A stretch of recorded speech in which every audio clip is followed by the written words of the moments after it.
Hi, என்னோட கற்பனை கதைகள் உங்களுக்கு பிடிச்சிருந்தா என்னோட ஸ்டோரி போர்ட் சேனலை சப்ஸ்கிரைப் பண்ணி லைக் பண்ணுங்க. சிறகடிக்க ஆசை. அவள் கண்களில் தூக்கம் பெற மறக்கிறது. சிந்தனைகள் எங்கேயோ சிதறடிக்கப்பட்டு கொண்டிருக்கின்றது.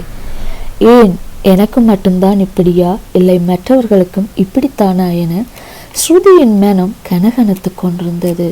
ஸ்ருதி 38 வயது நிரம்பிய இளந்தாய். 2 பிள்ளைகளுக்கு அம்மாவான அவள் பிரகாஷின் மனைவியும் கூட. பிரகாஷும் ஸ்ருதியும் காதலித்து திருமணம் செய்தவர்கள்.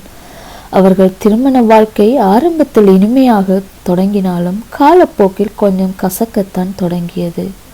அவள் மாமியார் பிரகாஷின் அம்மா அமலா, நாத்தனார் நந்தினி என அவள் வாழ்க்கையில் விளையாடத் தொடங்கினர். பிரகாஷும் தாயார் தங்கை இருவருடைய கதை கேட்டு ஸ்ருதியை கொடுமைப்படுத்தினான். ஆரம்பத்தில் தகாத வார்த்தைகளால் பேசத் தொடங்கியவன் கொஞ்சம் கொஞ்சமாக அடி உதையென அவனது பட்டியல் நீளத் தொடங்கியது. குழந்தைகளையும் துன்புறுத்த தொடங்கினான்.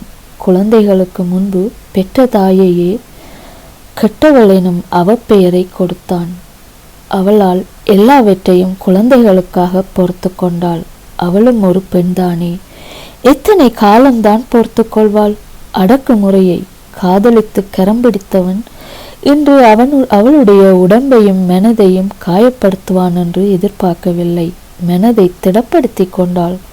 குழந்தைகளுக்காக பொறுத்து கொண்ட அவளது மனம் கொஞ்சம் கொஞ்சமாக கல்லாக தொடங்கியது.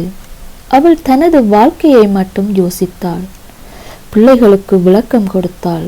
பிள்ளைகளும் அப்பா பக்கம் தான் நிற்பதால் அவளால் எதுவும் செய்ய முடியவில்லை.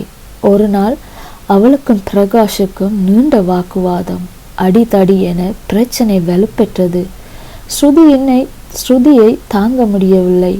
அவளது வேதனைகளை அவள் பிறந்த வீட்டுக்கு எடுத்து சொன்னபோது அவர்களும் அவளுக்கு உறுதுணையாக இல்லை. குடும்பம் என்றால் இப்படித்தான் இருக்கும், சமாளிச்சு பிள்ளைகளோடு இருக்கப்பார் என உறுதியாக கூறிவிட்டனர்.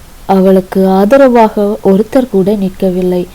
முடிவு செய்தால் அவள் வாழ்க்கையை அவளால் தான் சந்தோஷமாக்க முடியும் என்று வீட்டை விட்டு வெளியேறினாள். குழந்தைகள் அவளுடன் வர மறுத்தனர். அவள் கையில் பணம், நகை என தேவைக்கு எதுவும் எடுத்துக்கொள்ளவில்லை. உதவிக்கரம் பெற்றாள். வேலை செய்ய தொடங்கினாள். அவளது வாழ்க்கை மாறியது. அவளது வாழ்க்கைக்கான சந்தோஷத்தை தேடிக்கொண்டாள். குடும்பம் இல்லையே என்ற கவலை தவிர மற்றபடி அவள் ஆசைப்பட்ட வாழ்க்கையை வாழ்ந்தாள். இன்று அவள் சிறகடிக்க தொடங்கிவிட்டாள். அவள் ஸ்ருதி இன்று வானில் சிறகடிக்க தொடங்கிய ஒரு பறவையாக மாறிவிட்டாள்.